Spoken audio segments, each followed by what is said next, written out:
Hey, digital world, welcome back once again to another episode of Spliced in Later. It's that time again, it's movie review time. The last on the tail end of quite a few consecutive movie reviews here over the summer blockbuster season for America, or as I've joked here in Australia, the winter freezing blockbuster stuff. I believe some of the movies that have come out in America are not coming out here for a few weeks, so this will be it for a bit. And what a movie to finish on. A bit difficult to see this one. If you're here in Australia, or indeed anywhere, you might have trouble finding a suitable time to see this movie, because at the moment, all real estate and cinemas seem to be going to Barbie, putting on 12 or 15 sessions a day to accommodate the need of the people, or Oppenheimer, which is a super long movie, meaning only a certain amount of sessions of those can be shown a day, but plenty of them can be shown in different cinemas.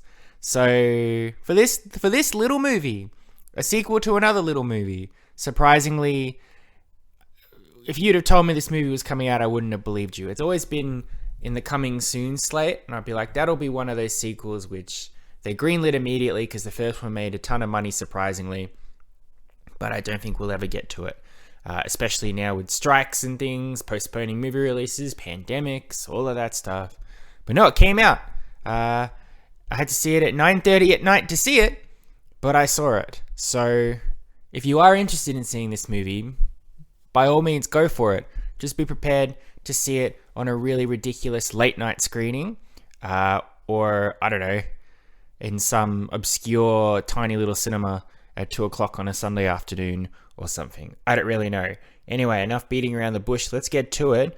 Today we are reviewing Meg 2, The Trench, starring Jason Statham and Big Ass Sharks. A sequel to 2018's, apologies there, The Meg, which was Jason Statham versing just one big ass shark. In this one, he versus three, and also some dinosaur creature things, and an octopus, which I'll say right now, the octopus is more scary than any of those sharks. I don't care who you are, I would rather be eaten whole by a giant shark than have those tentacles pull me down and slowly devoured into that little mouth that was on the bottom of the octopus. Horrifying stuff. That'll be in my nightmares for the rest of my life. Preamble for you here also is, surprisingly, while I was watching the movie, I suddenly felt really sick, and as I've got home, it's only really gotten worse. I don't know what's happening here. It could be, that I've got one of the dreaded illnesses that exist in this day and age, or it could be that I just ate too much crap, and I'm inclined to think it's the latter, because I often do that. So if my brain fades out while I'm talking here, or if I seem lost, more lost than usual, because if you're a regular listener to this show, you will know that often I preamble and don't exactly know what I'm talking about, but I get there in the end. That may be the reason why. Or it could be that it won't be an issue at all, and you'll spend the whole time listening. Why did he even mention that? It's got nothing to do with big shark attack movies. Get to the point. Okay, we will. So I didn't see The Meg when it came out in 2018 in the theaters. I absolutely did not want to see it. I saw the poster. It's a big megalodon shark, and I'm like, absolutely not. That looks scary as hell. Probably be a billion jump scares in there. I'm not going to go see it. Even when my friends saw it and they came and said, no, it was good. It was good in a dumb movie sort of way. It's a movie that knows it's silly. It's got some stupid stuff happening in it, some cartoonish characters, some weird direction decisions with how the shark story actually unfolds. But it was a surprisingly fun time, and I went, that's good. I don't care. Never going to watch it. This was before I started really watching movies, ticking off bucket lists of the best movies ever. I hadn't seen Jaws. So since then, I have watched Jaws, and I will admit that is terrifying, but in a good way, and one of the best movies ever made. So I did go out and I bought The Meg, and I did what I normally do with what I perceive to be scary movies. I saved it for a nice sunny Sunday afternoon with all the blinds open, where in the comfort of my home I can pause if things get too much and step away for a bit. And everybody was right. I was surprised at how not scary it was. It was more designed as an action movie, with Jason Statham as like a Arnold Schwarzenegger, Sylvester Stallone type action punching man who's literally punching sharks to save his friends. And it was designed to not be scary. I think it tried to be in certain bits. But I think what's different between Jaws and the Meg, and it's not really the Meg's fault, there's always that sense that bigger is better, or bigger is scarier, you know? A gorilla is scary, but King Kong is scarier because he's bigger. But I think in terms of these shark attack movies, smaller and less is actually more effective. The infamous story of Jaws, obviously, is that if Steven Spielberg had his way originally when he was making that stuff, you would have seen that shark. But because it was clunky and it kept breaking and it wasn't aesthetically pleasing for shooting, they had to limit how much they could show the shark.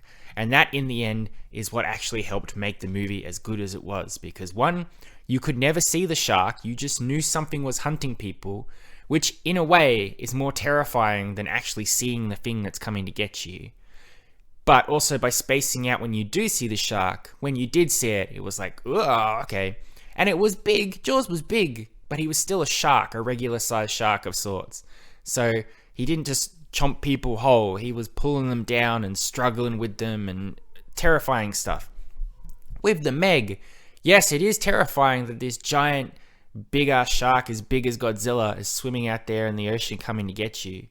But when he's going into like what happens in the end of the Meg, he goes to a populated area and he's eating people.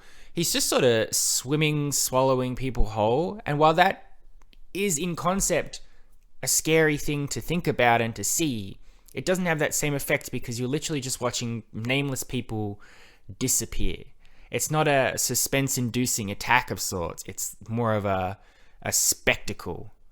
But in that instance, that's what worked for the Meg, is that it did lean into the spectacle of it. It was aware that a megalodon, a giant shark coming up from this unknown trench at the bottom of the ocean where all these prehistoric things have been living because it's got its own little aquatic ozone layer of sorts that's keeping the temperature just right for them. The idea that it can come out and then start attacking people, and that Jason Statham, through wits alone and toughness, can actually take this thing down is ludicrous. But it knew that, and I think that's why it appealed for so many people.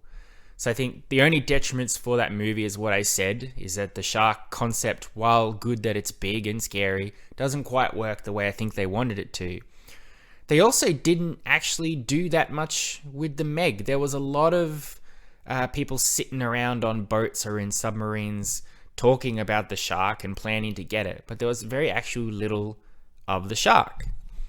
So I was interested going into this one if they would change that up a bit. The advertisement was like, oh, there's 3 Megs now coming up out of the trench. So naturally you would assume more Megs, more action, more of the stuff that we wanted to see in the Meg times 3 here. And I think it is more, but also not as much. There's a lot going on in this movie, surprisingly, in terms of plot. It's not by any means a good plot. It's nonsensical, and there's so many different things going on involving eco-terrorism and vendetta against Statham's Jonas Taylor character, and family drama and odd comedy with certain characters, and even a returning dog from the first movie comes back in this one. And it's all sort of falling over each other in terms of silliness. And a lot of the time you are going, where are the Megs? I came to see the Meg, not this weird soap opera thing that's going on. It's baffling. I think that's the way that sums up this movie for me, is it's baffling. It's by no means, well, it is bad, but it's not bad in that it's unknowingly bad.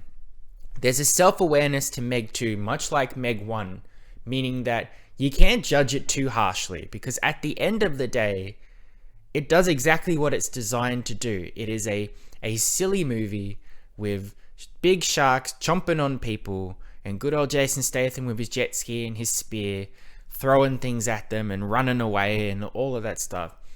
It does exactly what is on the tin, and it knows that what it's doing is silly, and it doesn't shy away from it. So it has to be commended for that. If Meg 2 tried to be serious and tried to be like, this is the movie you have to take seriously. Oppenheimer created the bomb, but this shark is big, and you must be wary of the megalodon. It's like, no, not really.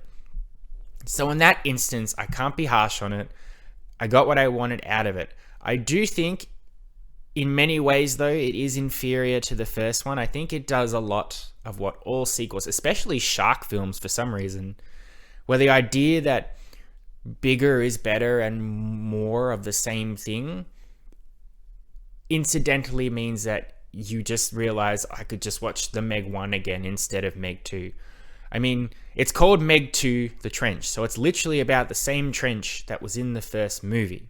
So in essence, the same thing happens. There's creatures in the trench, not just Megs, but other things.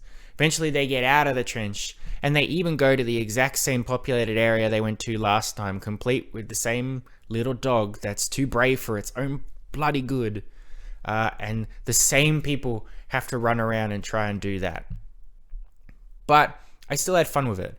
If you want to know what the plot to Meg 2 is, I kind of already summed it up. But to give you a bit more detail of sorts, we pick up Statham's Jonas Taylor. He's a one-man savior of the ecosystem. He goes around stopping pirates from dumping waste and all that. He's a single father now. He's essentially parroting the little girl of his girlfriend from the last movie. She's died between movies. So he's kind of stuck in that position where he's doing dangerous stuff, but he wants to protect her, and she wants to be like him, but he doesn't want her to. They've thrown in her uncle, who did not exist in the first film. He's come back. Well, he hasn't come back. He's arrived for the first time for this movie with his own base of operations, where he's studying his own Megs. He believes that a Meg can be trained. You can train a Meg, apparently. He's interested in doing that. He's played by Wu Zhang, or however the name is pronounced. I apologize in advance for that. And I looked it up, and in a lot of synopses for this movie, it's Jason Statham and this guy. So I think it's designed to appeal for the Chinese market, which is fine. That's okay. If you'd never seen Meg 1, doesn't really matter. There's not many returning characters who come back for this one, and this movie sort of lets you know immediately in the start what you need to know. You don't need to be sitting there going, man, I feel like I'm missing some information. You don't. I will say a big plot hole of sorts is because the uncle didn't exist in the first film, but then he's back in where he's arrived in this one. There's a point in the movie where he goes, wait, you fought a Meg before? Which is really strange because it doesn't fit for the rest of the movie. And I have to believe that he says that because they needed it to be in the trailer for this film. Which is a big problem with the film's marketing, is that a lot of the big moments in this film were in the trailers. So if you haven't seen the trailers and you're planning to see this movie, well done. Be sure not to, because a lot of shocks and surprises in this film are designed to be discovered while you watch the film. For instance, one character's fate was revealed very early on in a Meg 2 trailer. So the moment she showed up, I was like, okay, you die at some point. So there must be a certain reason why you get to that point where you die. Oh, okay. I've just solved your twist 30 minutes before you even let me know there's a twist. So they're operating a system where they go down in the trench quite often, because why not? It doesn't really need to be explained that much. While they're down there, there's for some reason terrorists, pirate people who are mining bits of the trench because it's worth money. In order to cover their tracks, they on purpose try to kill Statham and friends, and accidentally blow a hole in the ozone layer thing that's above the trench.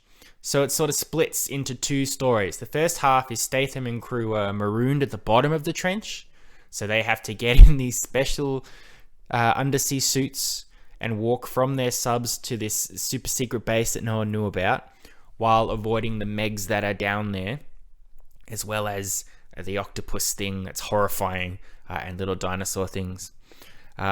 While trying to survive attempts to kill them by sabotage from within their group and super secret bad guy people who are literally mustache twirling villains in this. And once that's all sorted, it becomes all these things got out of the trench and have gone off to attack people. We have to take them down, which becomes absolutely bonkers. But it's the best part of the movie because it's what people came to the Meg to see, is Meg's going after people and these octopus and dinosaur raptor things, taking out bad people and good people, and our heroes going, oh, what do we do? There that is. That's the plot. There's really not much more to say about that. The film is enjoyable. The performances are very tongue-in-cheek. Everybody knows what they're in. Statham, for what it's worth, sells it. He's very good in everything he does. Even if the stuff is stupid, he delivers it quite... he plays the good straight man in a silly situation. I really enjoyed his performance here. I thought it was better than the first one, probably because it's sillier. They don't weigh him down with too much personal drama or anything like they did in the first one. It's just, more Megs? Okay, I'll go kill him. Some of the characters are laughably silly and stupidly evil, but then some are delightfully silly in a way that works for this cartoonish world. Paige Kennedy's DJ, one of the few characters who returns from the first one. In this one, he's like taught himself how to fight, and he's got a survival kit, which he said he learned from their adventures in the first one, but for some reason his survival kit is all stuff to fight humans and not sharks. And the whole time he's just going, why are we doing this again? Why are we fighting sharks again? Didn't we learn from the first time? And it's like, yeah, fair point. He's funny, he's self-aware. I liked it. I think everybody seems to be having a good time with it, so that's where you're going to get a lot of fun out of it. Where the film falters is, again, surprisingly little Meg action for a lot of the film, and the trench part is very awkward because obviously it's all CG, but it's very dark, so you don't actually know what's happening a lot of the time, and because everyone's wearing the same sea suits, you don't actually know who's who and who's being eaten and who's not. And some of the stuff, there's too much going on with all the different plot lines and villains and things, which isn't really needed for this. So it does bog up the runtime to a point where it does drag because you're just waiting for all these different people to eventually be killed at certain parts along the way. But I really don't have that much more to say. I think if you liked the first Meg, you will like this one. If you like silly, dumb movies, and you can watch them tongue-in-cheek knowing that they're silly by design, because this is silly by design. It's not accidentally silly. It's not bad and doesn't know it's bad in that sense. You're going to have a good time with it. It's no Barbie and no Oppenheimer or The Godfather or anything like that. But it's a formula that works most of the time. I don't know if we're going to get more Megs after this. I feel like we don't need to. I feel like we're already scraping the barrel here with this one, but this could have been worse, and it really wasn't. As I said when I was talking about Secret Invasion and I was miserable because it was both boring and annoying, I was holding out hope that the Meg 2 would just be fun. And that's what I got out of it. So I give it a 6 out of 10. To give it any higher would be silly. But to give it any lower would be silly as well. It's a fun time. I recommend going to see it if you want. And if you can find a session that's a reasonable time to see it. I don't know how it's going to do well at the box office against the behemoths that are out at the moment. Which means it could be on streaming very fast anyway. So if you want to wait, I guess that's fine too. But overall, I had a fun time. Not a bad 2 hours wasted. Thank you very much for listening. I hope you've enjoyed. I think I'll be back next week unless I decide to take a week off. I don't really know yet. And it's not like you really need to know that either. But when I do return, I will be having a look at the Mummy movies starring Brendan Fraser. I recently rewatched them with some very, very good friends of mine. Reminded me how great those movies are. And it would be nice to talk about some stuff that's genuinely really good in every aspect. So that's probably where I'll be at the next time you hear from me. So until then, thank you very much for listening. I hope you've enjoyed. Yeah, I'll catch you next time. I love you all. You've been spliced in later. Adios, muchachos.